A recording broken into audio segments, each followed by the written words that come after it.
Hey there, everyone, and welcome to the Final Bar. It's Friday, April 26th, and this is a special all-mailbag edition of our show. It's such a pleasure to get all of your great questions, all your feedback, of course, on our show, on our guests, on everything, but we especially appreciate your questions. Helps us see what you're struggling with, what you're running into, gives us some great ideas about what sort of content we can feature on the show, so make sure you keep your questions coming. Email is the best way, thefinalbar@stockcharts.com, so please, as questions come up as you're using the Stockcharts platform, let us know. With that in mind, let's get right to question number one. Dave, a downturn on the daily chart often appears non-existent on the weekly chart. On which do you put more weight and why? I so appreciate that question. And I would say a number of my guests are especially astute at combining what I call multiple time frames. And, with the show that's about a 30-minute, show every day at most, we really don't have time to get into detailed analysis of individual stocks. I'm usually bringing up a 2-year daily chart just as something to look at so we can talk about some of the key patterns and everything. But if I was working for a fund manager and they said, analyze Amazon, I would look at multiple time frames. That's an obvious thing you would do. You'd look at the long term, the medium term, and the short term, and you'd think about how those different time frames are related. Because if you're managing a portfolio, which many of us, of course, are, either if it's our personal portfolio or client money of some sort, you need to think about the big picture. What's the overall trend at work? You need to think about sort of that actionable time frame, the ways that you're actually making buy and sell decisions, but you also want to think about one shorter time frame for some of these shorter swings that probably make up the time frame you're working with. So multiple time frames are super helpful. Some of my guests are really good at this. I would encourage you to go back to interviews I've had with Joe Rabel. We often bring up his ACP charts, which have 4 or 5 different or even 6 different charts, and we zoom in and out of them. So if you want a real good sense of how that can be done, I would encourage you to check out Joe Rabel's work and also his show here on Stockcharts TV. Here I'm doing an ACP view that I like to use, which is looking at a candle chart on the upper left, and it's really only looking at a month or two just to give me a sense of the current candles, where we're at relative to some key moving averages. Below there to the left, I'm looking at a daily chart, and I'm looking back for the last 2 years. Excuse me, and then the upper right, I'm looking at a 6 or 7 year weekly chart. So now I get a sense of the long-term time frame, right? Where has Amazon come from over the last 5 to 10 years? The medium-term time frame for me is looking at the last year or two, and then a very short-term time frame, looking at the last month or two, right? And really thinking about how these all are related. Now, to your question, right? Here's the daily chart of Amazon, and obviously on the daily chart, we've pulled back a little bit. On this zoomed-in candle chart, you can see obviously Amazon peaking around 190 just a couple weeks ago, trading down to around 173, 174 before we're trading at where we're at right now, sort of in the mid-170s. Now, the weekly chart really doesn't reflect that, right? All of that movement there is just the last couple bars on this weekly chart, right? Because it's, each one of these bars represents one whole week on this previous chart. So the benefit of looking at the weekly chart, if you're a long-term investor, is you're not worrying about this noise. You're not worrying about the short term, because the short term for you is more noise. You're thinking more of the longer term trends and thinking more, are we making higher highs and higher lows on this longer term time frame? You may be interested to know that we are trading up to previous all-time highs from 2021. So to answer your question, it really depends on you and what your investment horizon is. If you're a swing trader, I would probably just be using these 2 charts, maybe a couple other, thinking about that short-term time frame of a couple days to a couple weeks. Maybe the weekly chart you'd look at, but it's not super meaningful to your process. If you're a long-term investor and look at someone like Ryan Redfern, who was on our show on Wednesday of this week, a money manager managing long-term assets for clients, he's probably looking more at weekly charts and maybe even monthly charts, because he's looking for larger secular shifts from one year, from one quarter to the next. So the answer to that question really depends on you and where your time frame is. I would think of that question first. What's my time frame? And then build the charts around you that are going to help you analyze and understand that time frame most effectively. And by the way, if you do look at multiple time frames, for me, ACP is the way to do it, because you can have multiple charts. You can have 10 charts on there if you really want, but that's probably too much. I like 3 to 5 charts all tiled together, different time frames, different looks. You can zoom in and out. It's a very dynamic toolkit, and I would encourage you to check that out if you're not using it already. Thanks so much for that question, by the way. Question number 2, using RRG, how do you identify a good time to buy a stock or ETF? I've had a lot of conversations with my friend Julius DeKempener, who created this visualization a number of years ago. And back in my Bloomberg days, actually, early mid 2000s, when I first met Julius at a conference in New York. We ended up becoming very good friends and now get to work together here at Stockcharts, which is pretty awesome. But his use of the RRG methodology has certainly evolved, and he's looked at lots of different things, done a lot of research on this methodology and where the opportunities might be. Having asked Julius a version of this question over the years, I will tell you, he usually says, that's not the way to use RRG. I would not use it as a trading system. And he would admit, I would never use RRG on its own as a way to manage a portfolio. And I would agree. The way that we use RRG, Julius and myself as well, it's a starting point, right? Think of it as that high-level 30,000-foot view. So you can look at a bunch of different things, whether those things are sector ETFs like we're showing here, whether it's holdings in a portfolio, members of an index, key ETFs or commodities, or asset classes, whatever it is. You can look at them at a high level and then think about what's actionable. Look at where the opportunities are. And I'll show you in a minute where some of those opportunities might be on the 11 S&P sectors. But a couple things I would point out to you as you're using RRG on the Stockcharts platform. Number one, think about the time frame. It defaults usually to a weekly time frame, which is what I tend to start with. But don't forget about the daily time frame, which can help you with a little more short-term rotation, right? So right now here in April of 2024, we've seen a lot of rotation from growth to value, value to growth, leadership becoming laggardship, and et cetera. The daily RRG does a really good job of showing that. The weekly RRG is sort of that bigger, longer secular move that you probably want to be familiar with. The other thing to point out is under this little drop-down called groups, Julius has actually hand-picked a series of RRGs that he feels are very, very valuable. So it's things like the 11 S&P sector ETFs, which is what I'm showing you here, an asset allocation view, looking at mutual funds and ETFs to get a sense of how commodities versus bonds versus stocks are rotating relative to one another. Equal-weighted ETFs, which can be an interesting spin, different styles and size factors, global markets, the yield curve, all of those things can be visualized beautifully on the RG. So make sure you check out some of those different visualizations. So two ways that I've tended to use this, besides just getting a sense of what's working and what's not. Number one, in terms of actionable ideas, I first look for things in the improving quadrant that are heading northeast. Those are the things that have been underperforming for quite some time, because that's why they're on the left edge of the zero line, but they're heading northeast, which means they're improving. So they're weakening over time, right? They're underperforming over time, but that's starting to change, kind of the change of character theme that I mention all the time. So on the current RRG, the weekly data, energy, utilities, staples, materials are the sectors that are starting to show that particular phenomenon. The other thing I like to do is look for things rotating in a clockwise direction, all to the right of the y-axis. This is something I talked with Julius about quite some time ago, and he pointed this out to me, and I found it to be very, very helpful. Financials, by the way, just did that. They had been in the leading quadrant, they rotated down into weakening, and then rotated back up. And if you want to see what that means, just rewind the chart. So if you click on the little preview chart, just wheel it to the left, you can see financials kind of heading up there. And by the way, it might be easier if you just click on it. Now watch how financials rotate into the weakening quadrant and then hook back up. And now they're sort of doing that clockwise motion to the right of the y-axis. Those two things in the improving quadrant heading northeast, things on the right side of the y-axis rotating back northeast. Those are the two things that I found most valuable. But I would not make a decision purely on what I see on the RRG. The RRG tells me what charts I need to look at next. So I would next look at the chart of the XLF, the XLB, the XLU, and others to really identify the timing a little better. That's how I would think of RRG, and I would encourage you to explore that part of our website if you've not done so before. It's very powerful and something that I think people probably tend to underutilize on our platform. Next question, the QQQ recently flashed a 20-day moving average to 50-day moving average death cross. Is this significant? The short answer is I don't think so. But let me give you the somewhat longer answer. Here's a chart of the QQQ. My default chart has the 50 and 200-day moving averages. You mentioned the 20-day. So I'm going to add a simple moving average. I'm going to make it 20.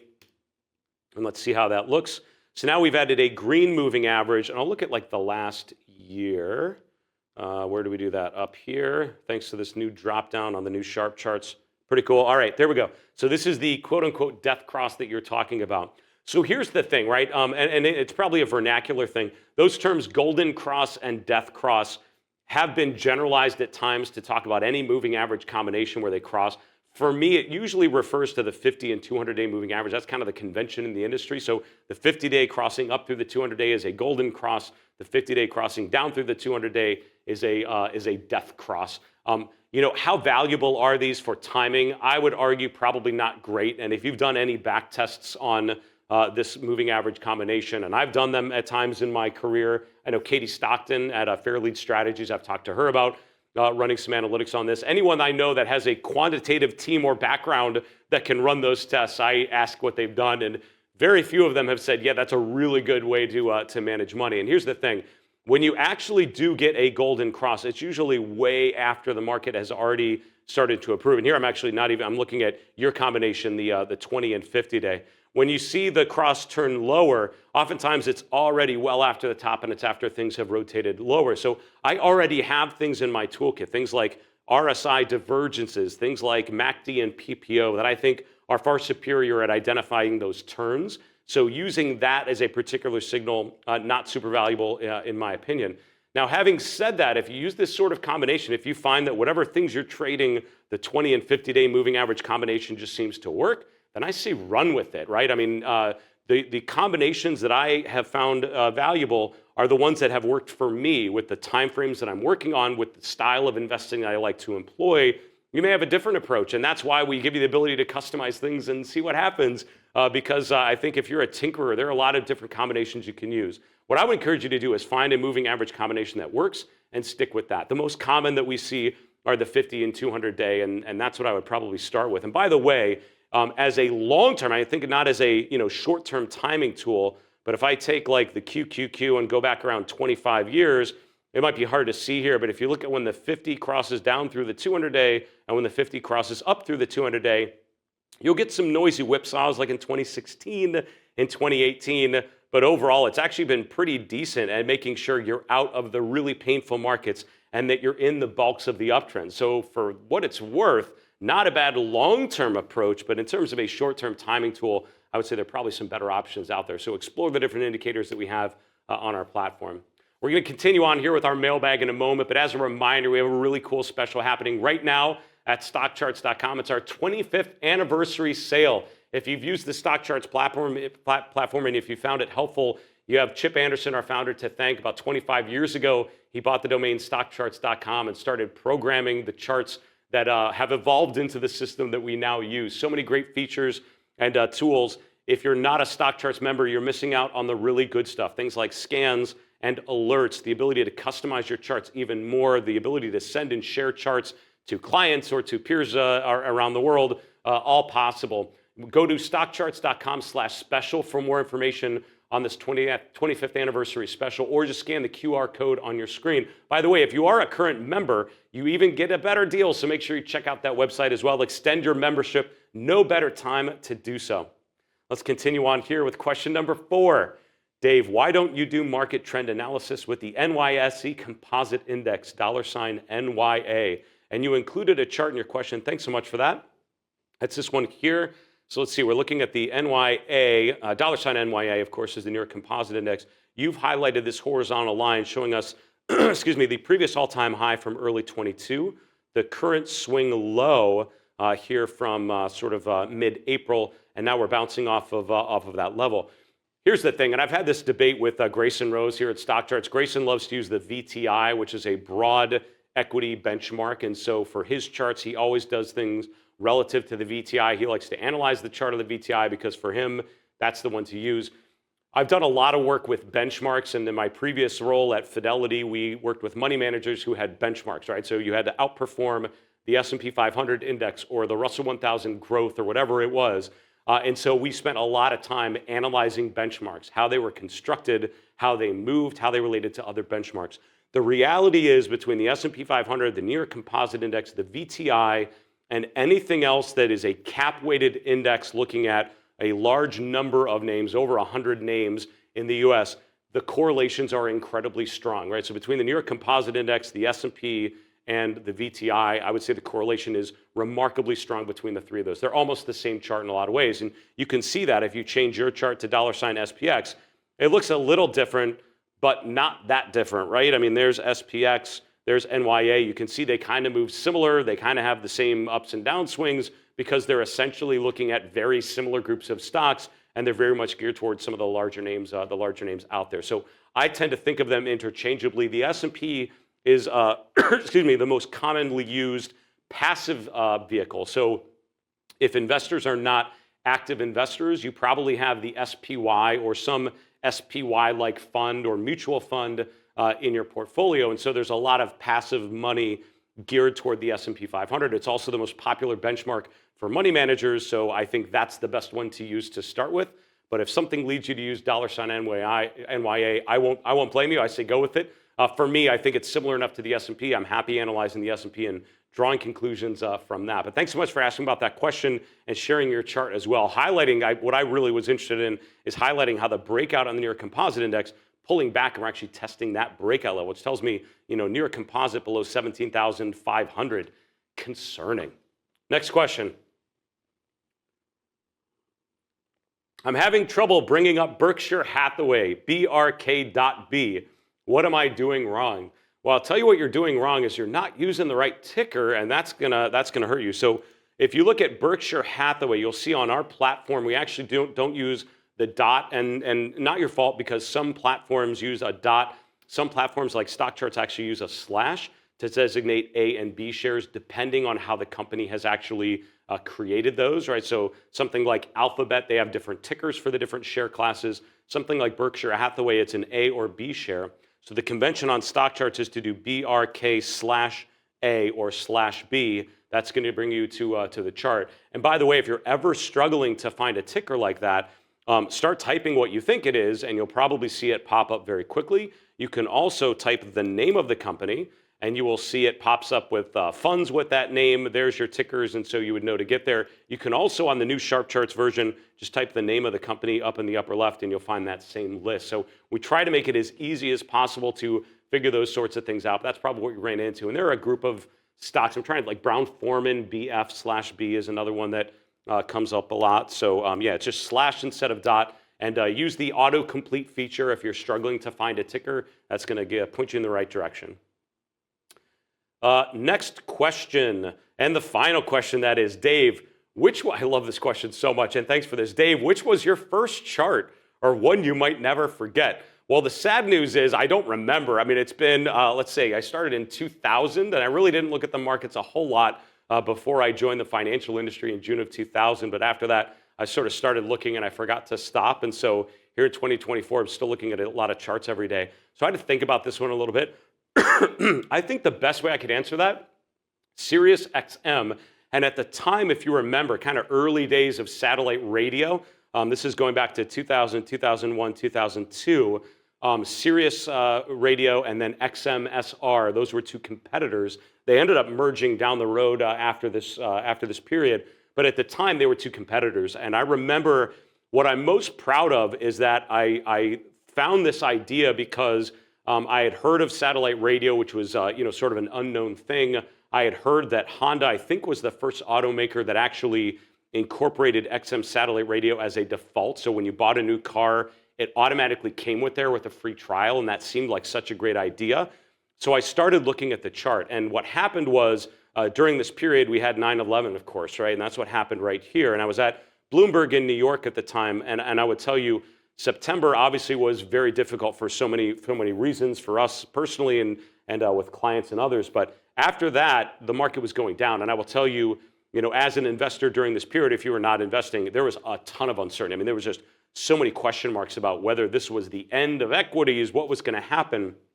And I remember looking at a version of this chart and noticing the bullish momentum divergences. And I had read John Murphy's book, Technical Analysis of the Financial Markets. I'd read Martin Pring's introductory book on technical analysis, getting ready for my first level CMT courses. And it talked about divergences. And I remember looking at this chart of Siri and saying, well, we're going lower, but the momentum actually looks like it's going higher. That seems like a good time to buy. So I bought two stocks during this period at the end of October. XM Satellite Radio, which again is no longer around, so I can't show you the chart, unfortunately, but kind of looks like Sirius. They both did a similar thing soon after. And Royal Caribbean. I remember thinking, It seems like this is going to be a good story, and I like the divergence with Royal Caribbean. It was also, I think someday people are going to cruise again, even though it doesn't feel like it's going to happen today. So it's more of a contrarian play. But what I love thinking back on this, and thanks for this little, personal history lesson for myself.